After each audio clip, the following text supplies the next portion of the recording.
Breaking news tonight.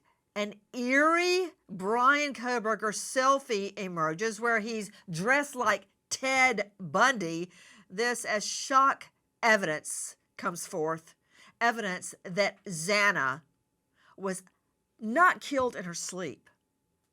She was literally chased down the stairs, then stabbed dead. Is that true? Good evening. I'm Nancy Grace. This is Crime Stories. I want to thank you for being with us. 911 location of your emergency. Something is happening. Something happened in our house. We don't know what. She's not waking up. They saw some man in their house last night. So much has developed over the last days in the Bryan Kohberger prosecution in the deadly slayings of 4 beautiful University of Idaho students, which we thought before tonight had all been stabbed dead, quasi, if not totally, in their sleep in their own beds. But now a shocking theory has emerged that Xana, beautiful Xana, was actually chased downstairs and then murdered. This as an eerie, a haunting selfie emerges. Oh, there you go.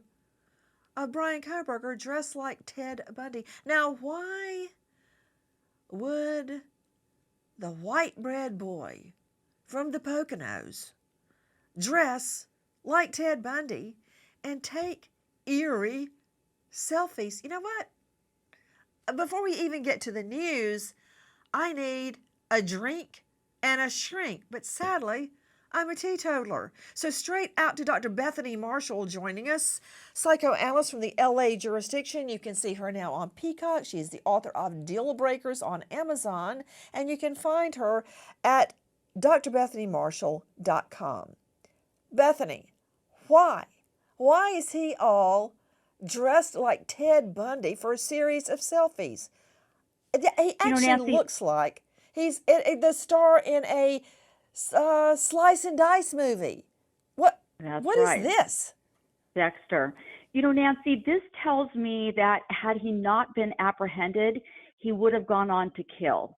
If Ted Bundy is his idol, and Ted Bundy is a serial killer, killed men, killed women, had a completely deviant life, that this tells me that this was Bryan Kohberger's first rodeo, this first mass killing, and this was just practicing for all the killings to come. This is his idol. So he's going to form his entire offending pattern around his idol. This is more evidence that Bryan Kohberger should never, ever be let loose in society again. Okay, you're preaching to the choir on that, Dr. Bethany, but I was looking for something else, something that I can't regurgitate myself. I'm trying to figure out why Mr. Button-Down Oxford shirt is dressing like Ted Bundy and a selfie. Think of Halloween. You know how all the sorority girls dress up like hookers, right? So this says something, Bethany, something deeper than I learned in law school. Why is he dressing up like Ted Bundy? It means something, for Pete's sake. The first patient I ever saw as an intern, I was 25 years old, was a young woman who looked like Little Bo Peep from the waist up and like a hooker from the waist down. She had fishnet stockings, stiletto heels. She was a church secretary. And so she had this duality in her personality. And this is what I see in Bryan Kohberger. In fact, we call it a vertical split in my field, where one half of the person's personality could be deviant, naughty, counter society, maybe even homicidal. And the other part is sort of like a do-gooder. And the two sides are not integrated. They could go and give a birthday cake to grandma and celebrate grandma and then go rape the old lady next door. So it's very scary when you see these kinds of lack of integration with people who have certain types of pathology, because it tells you the deviant side could be so deep because it's hidden even from their own consciousness sometimes. Joining me an all-star panel to make sense of what we are learning tonight. And I want to go straight out to another renowned guest. It's Howard Bloom, author of When the Night Comes Falling, a Requiem for the Idaho Student Murders. He has done extensive research on this case, talked to people we've never even heard of in his effort to get to the truth of what happened. You may know Kohberger better than any of us, and I want to hear what you think about why he's dressing up like Ted Bundy of all people. Well, first of all, that's taking a leap of faith. Sometimes a black hoodie is just a black hoodie. I mean, there's no crime wearing a black hoodie. So is he posing as Ted Bundy, or is he just some guy wearing his black hoodie? Okay, stop. Just stop. Please. Please, just stop. Let me see, Bloom. Here I am. Just a black hoodie. I've got a black hoodie, and I don't look like Exactly. that in a So do I. selfie. A positioned selfie. It's not like he's holding his phone like that. Some of that is up on a tripod or set up somehow. Why is he doing, not that one, not that one. Let me see the other one. Go. Yes, that one. You want to tell me he's just wearing a black hoodie? No, he's not just wearing a black hoodie here. He is communicating something. That one evokes Ted Bundy. That is not innocent. He's looking all thuggish and menacing. So it's not that he just ran out and bought a black hoodie. I've got a black hoodie, and I don't take freaky selfies in it. There's a difference. What is the difference? Speak, Bloom. Well, again, I just find that a disconcerting stare. He's giving into the camera. He's posing, he's making faces. There's no crime in doing that. I mean, it's really a large leap of faith to condemn him for that. There's so much more evidence there to look at, and to the poses that he makes in front of his own camera. It's really doing a psychological analysis of a selfie. When you have a whole series of selfies, you pick out one. I think that's a large leap of faith, and it's speculative. We can be speculative. Let's be speculative, but let's also give him the benefit of the doubt of what that selfie means. To Dr. Bethany Marshall joining us. Okay, you use the term vertical split. And it makes me think of other killers such as BTK, Bind, Torture, Kill, Dennis Rader, who was literally a church deacon by day and a serial killer / dog catcher by night, murdering people, women, even children, that in bizarre sexual ways that he would identify on his dog catching route. Then you've got Rex Heuermann, who is an architect, and a successful architect at that, by day, even bringing his daughter into the practice, and one of the freakiest, most evil serial killers in history. Then, of course, there's Ted Bundy, who is a quasi-brilliant law student, but also a freakazoid killer, where at the end, he's just bashing people in the head with a log. There's no forethought. There's just mad killing, but he's not insane. So when you say vertical split, the duality of the psyches of these killers is something I'm trying to figure out with Kohberger. Vertical split, I've never heard that before, Bethany.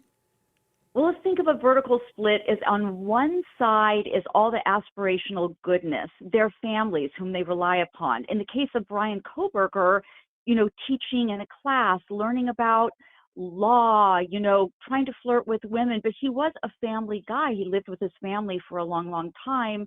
And then on the other side of the split, all the evil side. I mean, the church secretary that looked like Little Bo Peep from the waist up and a hooker from the waist down was having affairs with other pastors through the church computer, but she was the church greeter on Sunday morning. So it's the lack of integration, I think, in which these kinds of actions foment. So the BTK killer, he would measure people's grasp. Joining me, Howard Bloom, author of the definitive work on, as of now, on the Idaho slays, When the Night Comes Falling, a Requiem for the Idaho Student Murders. And you can find him at Howard Bloom, that's BLUM.com. Howard, thank you for being with us. Howard, the need to keep photographic evidence, what is that? When someone commits a crime like this, it is the high point of their moment. They are building up to it over a period of time, and then they finally find the will. They finally can make that jump into becoming the monster that they're seeing in their mind, and they want to commemorate this moment. They want this moment to live on. That's why they do it. They want to have this experience.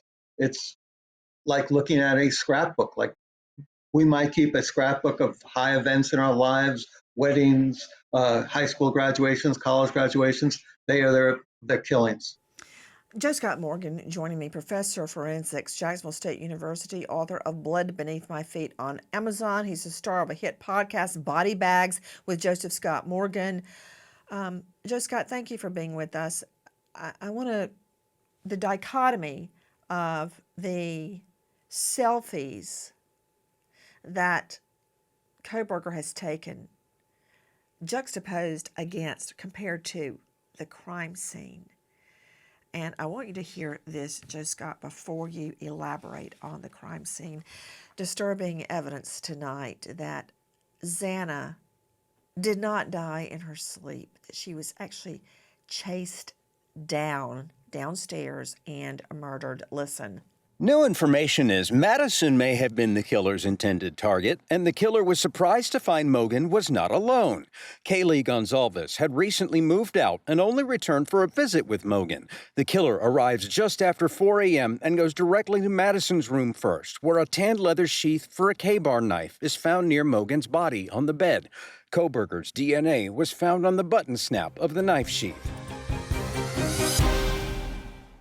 When, if ever, was the last time you checked your home's title? Well, if you're like me, the answer is never. So stop what you're doing and make sure your title is still in your name immediately. Go to HomeTitleLock.com, use promo code Nancy. You also get a free title history report plus a free 14-day trial of their $1 million triple lock protection. Free. That's 24/7 title monitoring, urgent alerts to any changes, and if fraud should happen, they spend up to $1 million to fix it. Go to HomeTitleLock.com now. Use promo code Nancy.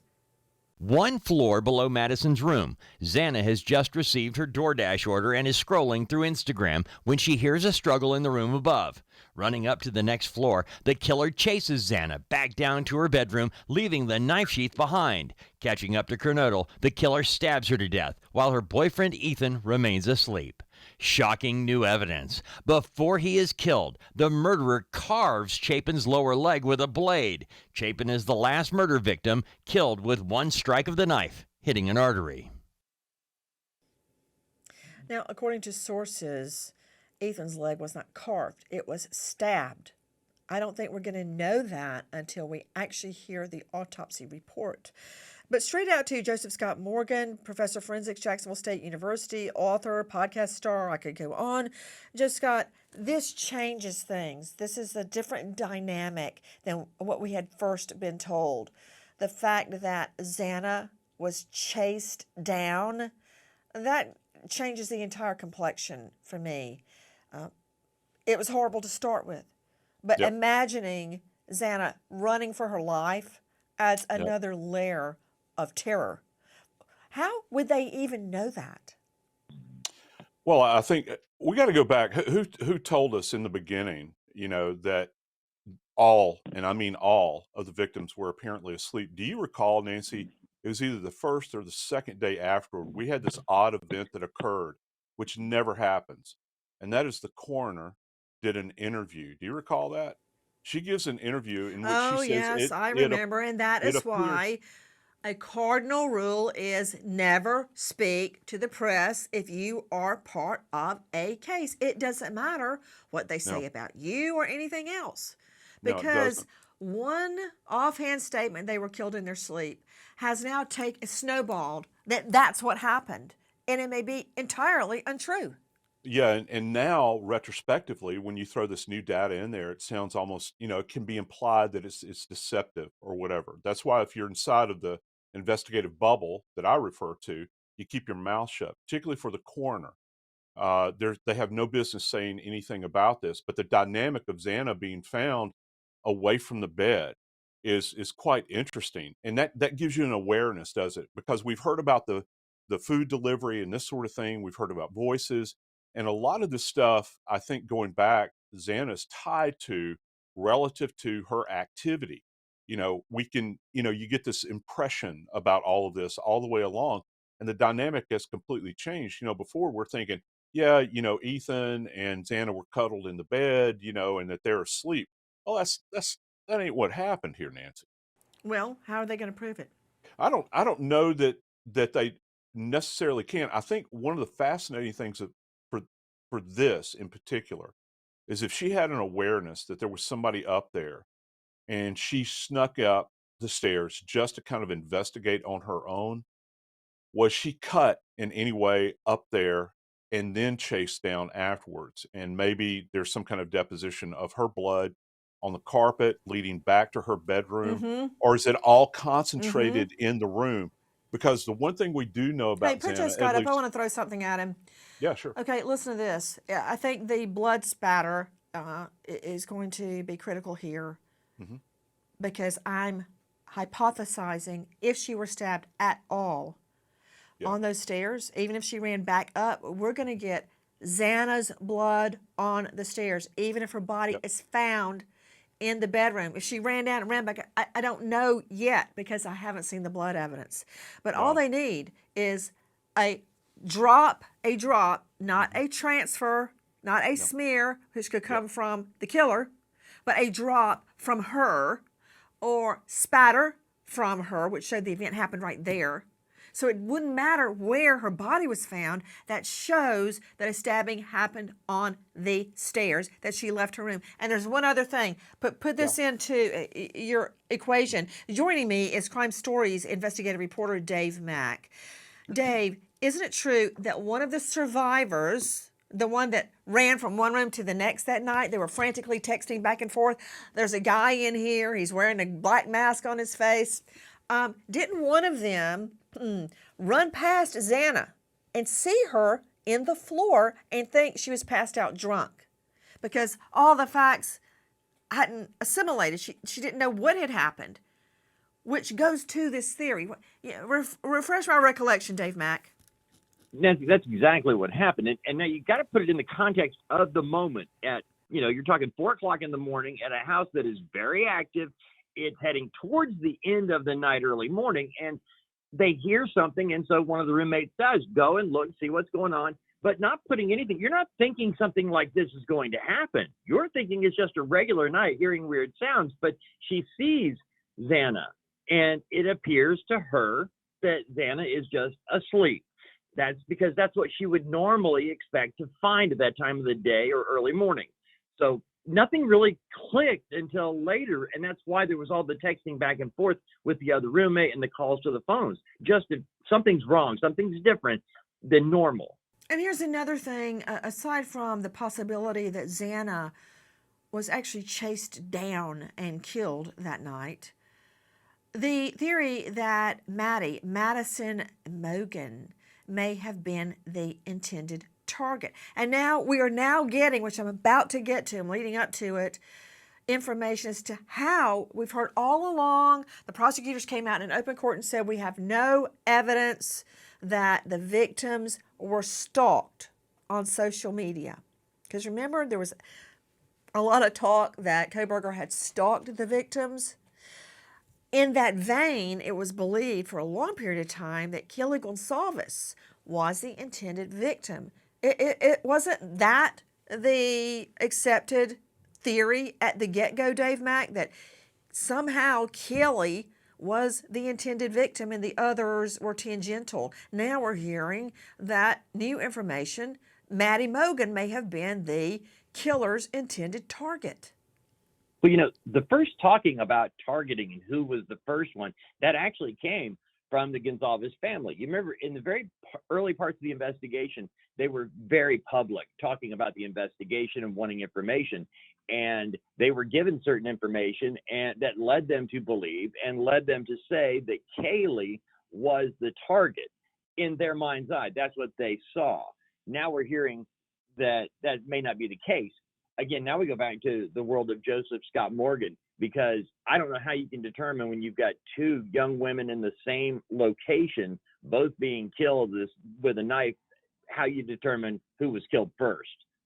Guys, now we're learning more freaky Kohberger photos just emerging could reveal how he allegedly targeted 4 beautiful Idaho University students for murder. She's not waking up. They saw some man in their house last night. Please join us on our mission to find missing people, especially children, to solve unsolved homicides. If you're on the go, catch us on your favorite podcast app where you can get all of our content where we, in our own way, seek justice. Come on, Betsy, we gotta go check. But we have to. She's not still. What's wrong? She's not waking up. What is the address of the emergency? 1122 King Road. On one of the many, many days I spent tromping around Moscow and Pullman, I met Kohberger's neighbor, one of his neighbors, who described Kohberger's father, upon moving Kohberger in for the start of school, coming to him and saying words to the effect, "My son has a hard time making friends. Surprise, surprise. Would you be his friend?" I believe the pool party that is now under the microscope was an invite from that neighbor. Little did I know at the time that that pool party could be the nexus between Kohberger and the murder victims. Listen. To me, he seemed a little awkward, kind of like you might expect for a PhD student who didn't know anyone at the party and was maybe trying his best to kind of get out there and be social and make friends. Shortly after moving to Pullman, Kohberger is invited to a pool party in Moscow July 9th. Kohberger attends the pool party during the day, and his cell phone data analyzed by an FBI cell phone expert indicates Kohberger came back to Moscow the night of July 9th, and in the days, weeks, and months that followed, Kohberger's phone pinged nearly a dozen times to a tower that provides coverage within 100 feet of the murder house. Cell phone records indicate Kohberger was within 100 meters of 1122 King Road on at least 23 occasions. All trips were after dark, and the last recorded visit just 6 days before the murders. The first lady you heard speaking from the pool party episode was from our friends at NBC's Dateline. That Dateline episode has exploded in the courtroom with the judge demanding an investigation to find out how that and other information was leaked to Dateline. And I got to tell you, it certainly touched a nerve, which makes me think that what's in Dateline could very well be true. Now, can we get back to the nexus between the pool party and the murder victims? Okay. Listen to this. Another leak is Kohberger's cell phone browsing history in possession of law enforcement shows dozens of pictures of female students at Washington State and the University of Idaho, many in bathing suits, some of them friends or followers of 3 murdered students, Madison, Kaylee, and Xana. Okay, now we must deduce, we must extrapolate based on what we know. Joining me is a renowned homicide investigator, Chris McDonough, director, Cold Case Foundation, and the star of a YouTube channel, The Interview Room, where I found him. Okay, Chris, go with me on this and jump in. So he gets invited to the pool party. I think the same pool party the neighbor invited him to, so he could make friends. All right. He's at the pool party. That night, July 9, begins his trips to where the murders occurred, the King Road murder scene. That night, his phone is pinged, and there are over 20 subsequent visits to the murder scene leading up to the murders. significance. They start the night of the pool party, right? He didn't know them. Then we find photos in his cell phone of women, girls, students in swimsuits. Were those girls at the pool party?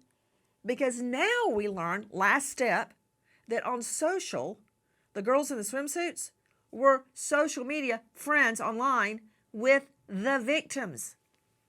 So all along we're like, how did he find these victims? How did he target them? Does it all go back to the innocent pool party? He's at the pool party. He sees women. He takes pictures of the women in their swimsuits. He looks them up online. He finds their online friends and targets them. That's Right. not Like that. just a coincidence. There is no coincidence in criminal law, McDonough. Right. No, it's like the hunter who is trying to figure out where the deer hang out. He's a sadistic sexual predator. And it starts with finding your victimology. It starts with finding girls, if that's going to be his victimology. And then it's going to talk in his head, and I'm talking about fantasy, that he's going to tie it to his model. And who's his model? Well, right now, the evidence is showing that it could be Ted Bundy. And if that's the case, who was Ted Bundy stalking? He was stalking sorority girls. And now the very first murder, if Bryan Kohberger's your guy, he picks a house with 5 girls. And is the pool party connected? Well, we don't know yet, but we know he was organized.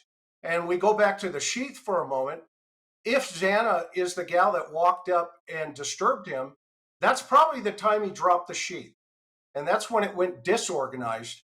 And he probably, if in fact he chased her, that was the time. And that probably explains how the sheath got there in the first place. So is it past possibility? No, it's a probability. And it's also a probability that when he was taking that secondary selfie, that we're going to find a lot of information on that digital footprint of his phone. And it won't surprise me the type of porn that we find on that phone is going to be very sadistic. I guarantee it.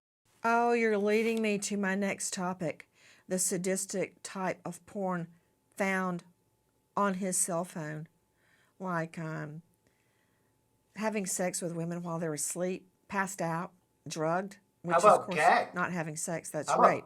But hold on, before I put the cart before the horse, to Joshua Ritter joining me, a veteran trial lawyer, defense attorney, former prosecutor, and the host of Courtroom Confidential on YouTube. And you can find him at joshritteresq.com. Josh, thank you for being with us. Josh, take off your defense hat. I'm taking off my prosecution hat. I'm trying to understand what's happening. No wonder the judge blew a gasket, and I don't blame the judge. That was a serious leak to Dateline. It's not Dateline's fault. They're doing what they do, right? Somebody leaked. Yeah. I mean, we're talking about cell phone porn, about raping women in their sleep and when they're drugged, found on his phone, and these women were attacked. He thought they were going to be asleep, right? But the nexus here, there is no coincidence in criminal law, not that I've ever seen. I've seen coincidences in life, but in crime. So he's at a pool party that daddy arranged for him, basically. He goes to the pool party. He sees women in swimsuits. Photos are taken of sorority girls, students in swimsuits. Online, their friends are these victims. The night of the party, he's caught on his cell near the King Road address. And that starts the 23 times he starts visiting there.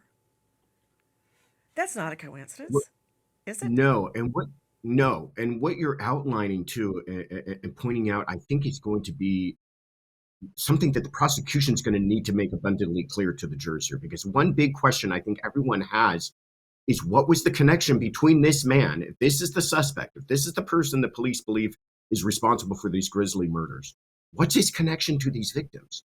Are you telling us that we're to believe that this is a completely random crime. And we're not even talking about students that go to the Hey, same put Ritter up. college that you could say that, hey, he Hey, watched these Ritter. every And day. this was Yeah. a big hole in the state's case for many people. Of course, motive is not required for the state to show that, but the jury wants it. This could be filling the hole. How did he pick these people? It's just what you're saying, Josh. No, absolutely, because they're going to have to give the jurors something. I don't think you can walk into this trial with the idea that, hey, random people didn't live near him, didn't go to class with him, he didn't see them on a daily basis. We have no connection between the suspect and these victims. But yeah, we want you to believe that he's the one that committed the crime here. Listen, I know there's other evidence at play, and exactly what you said, motive does not need to be proved.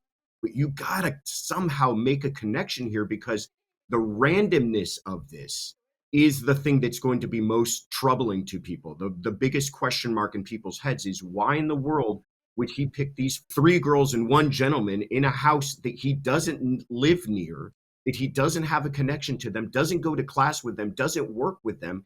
It just starts to create questions. And as you know, questions can lead to doubt, and then you start to have problems.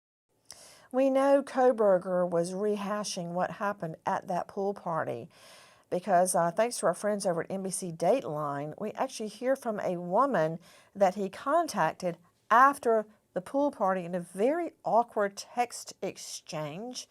Listen. One of Kohberger's WSU classmates met Kohberger at a pool party and had a few awkward exchanges with him. Holly tells Kohberger about a hiking group and the 2 exchange numbers so Kohberger can get involved. Holly receives 1 text from Kohberger once again asking about the hiking group. Holly, now grateful, she never responded. It was almost overly formal. I really enjoy that activity, so, can you follow up with me about that? From our friends at NBC Dateline. Bryan Kohberger's internet search history allegedly includes Ted Bundy, as well as non-consensual sex pornography.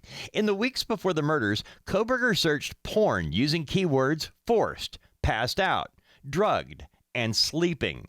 Kohberger's Bundy search might have related to his job as a teacher's assistant, or maybe he was looking for his mother's op-ed about Bundy. Kohberger's phone history reveals days before his arrest, he searches for Britney Spears' song, Criminal.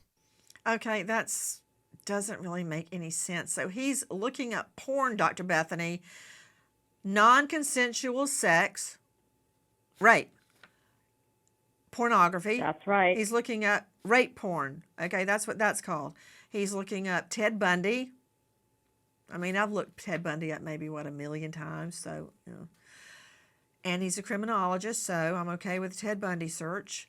But non-consensual rape porn, looking up porn where the woman, where the rape is, quote, forced, where the woman is passed out, drugged or sleeping. No. Help me out, Bethany. And then remember these the Max Factor girls and Ethan are attacked in their sleep. What? Yes. Remember the Max Factor error? He had that same deviant arousal pattern. He took all these videos of himself with women passed out in his bed, and he was making these creepy movements over them. So, Nancy, when somebody comes into my office who's had a brush with the law that there's an intersection between that and sex and assault, or they have a deviant arousal pattern, I always ask them, what type of pornography do you look at? And then who are you in the scenario or the vignette you're watching? Are you the passive person? Are you the active person? Are you the person who's watching?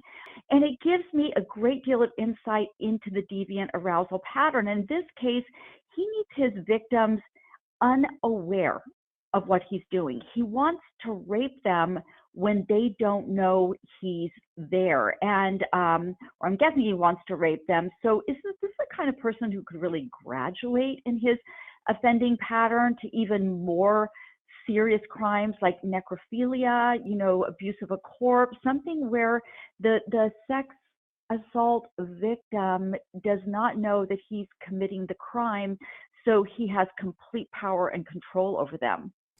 Okay, Ritter, you better put your defense hat back on. There's really no coming back from a guy suspected of murdering 4 people, 3 girls that live in the home, in their sleep. while hours before he is looking up rape porn where the victims are passed out, drugged, and or sleeping. Good luck with that, Ritter. Well, I mean, what I will say is, okay, the porn, though disturbing, what does that have to do with the crime scene? Other than you're saying that the targets of the crime are females, is there allegations of sexual And assault here? passed Allegations? out Is there and asleep. allegations that he made them unconscious? I mean, the fact that a crime scene happens to have four females or three females, pardon me again, and one male that are believed to be sleeping, and maybe we're finding out not now, is somehow we're going to tether a nexus between that and the idea that he was looking up disturbing porn. I just don't. I listen. The disturbing porn bothers me. The crime scene bothers me. I just don't see the connection between the two. And if the prosecution is going to try to, thread that needle, I think they're going to have a tough time convincing jurors of the same thing. Dr. Bethany Marshall, help me out, because Ritter is dancing all around the fact that this guy was obviously sexually frustrated. He keeps trying to connect with women. He can't. He had a horrible record back home. Remember, he got kicked out of a bar for asking women where they lived and telling one woman one woman had a date with him and he told her she had great breeder's hips. I mean, he obviously has a problem connecting with women. And that must have frustrated him no end, taking pictures of girls in their swimsuits. Freaky. But the connection between looking up just before the murders, rape porn where the women are drugged, passed out, or asleep, and, quote, forced, his search, not my words, his. And these girls being targeted, what he thought was going to be in their sleep, girls that he had connected to, I believe, online. Whether he had any conversation with them online, I don't know. But friends of girls at the pool party. He's a criminologist. He knows better than to attack anyone he just met at a pool party. It would be too obvious. Get it? There's a connection here. I get it. One possible victim led to another, maybe like somebody who's trolling the streets for a certain type and they see a sex worker who's out there. And so they're not going to target that victim. They're going to befriend that victim and learn who that victim's friends are, right? They're going to go down the rabbit hole of people who are more and more obscure and unidentifiable. But Nancy, when offenders offend, they look at the type of porn that's going to prime them for the offense. Pedophiles will look at pictures of children online. Rapists will look at assault. Men who want to commit murder, homicide will look at maybe college students or maybe Ted Bundy. So looking at the pornography that the offender is using to arouse themselves ahead of time, that is so vital and so important. Hopefully a forensic psychologist will be on the stand to testify to this. And we can't ignore that he's looking up Ted Bundy and girls being attacked in their sleep. And Ted Bundy's most infamous crime is attacking the sleeping sorority girls at the Chi Omega house in their sleep. What? Am I speaking a foreign language here? Is anybody getting this? He's looking up Bundy. He's looking up porn, rape porn, where the victims are asleep, drugged, passed out. And that's what Bundy did. And we can't ignore Joe Scott Morgan, that he's looking up Ted Bundy and girls being attacked in their sleep. And Ted Bundy's most infamous crime is attacking the sleeping sorority girls at the Chi Omega house in their sleep. What? Am I speaking a foreign language here? Is anybody getting this? He's looking up Bundy. He's looking up porn, rape porn, where the victims are asleep, drugged, passed out. And that's what Bundy did. Yeah, he did. However, going back to the photo, Nancy, the hoodie photo that we mentioned off the top, one of the names that came to mind with me was Ted Kaczynski with Unabomber. Kaczynski Kaczynski had a PhD in mathematics as well as a master's degree, and was very bright, socially awkward, those sorts of things. And probably, and I think if you read through his, his statements that he made, he saw himself as above everybody else, that everybody else were these kind of groundlings that were out there that were not worthy of his time. It seems to me that there's kind of a pattern with this and the destructive nature of what Unabomber did. Kind of, it came out of the blue.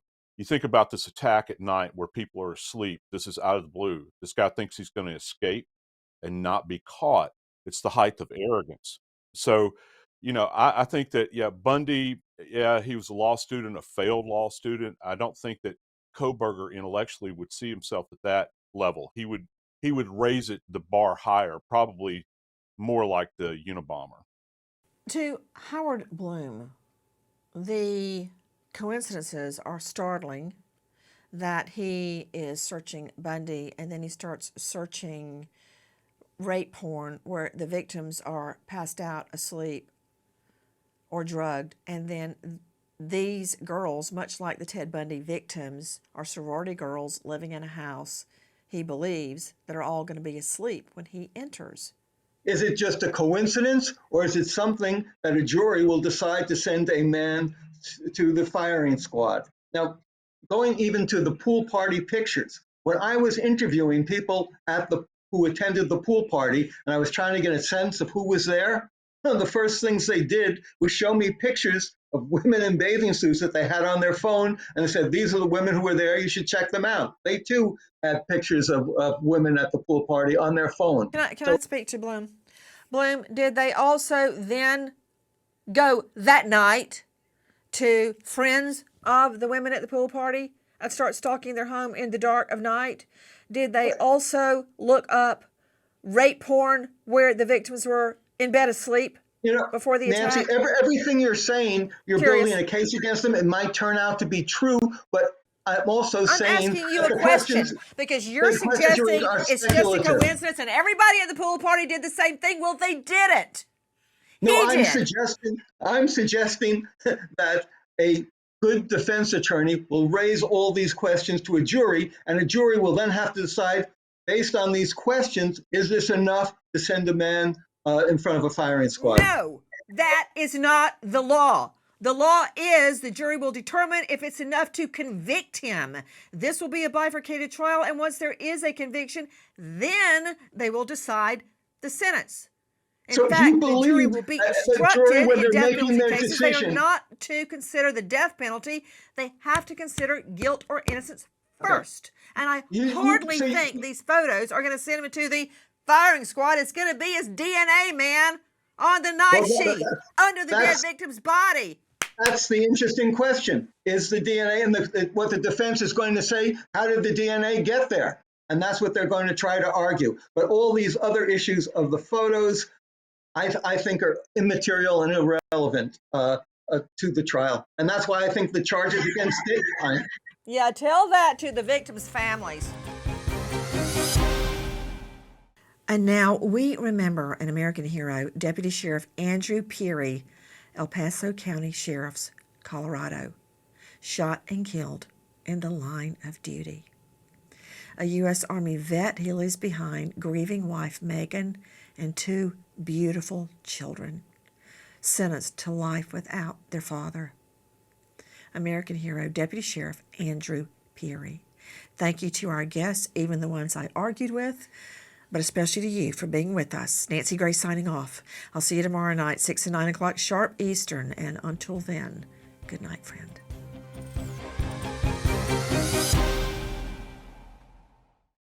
Please join us on our mission to find missing people, especially children, to solve unsolved homicides. If you're on the go, catch us on your favorite podcast app where you can get all of our content where we, in our own way, seek justice.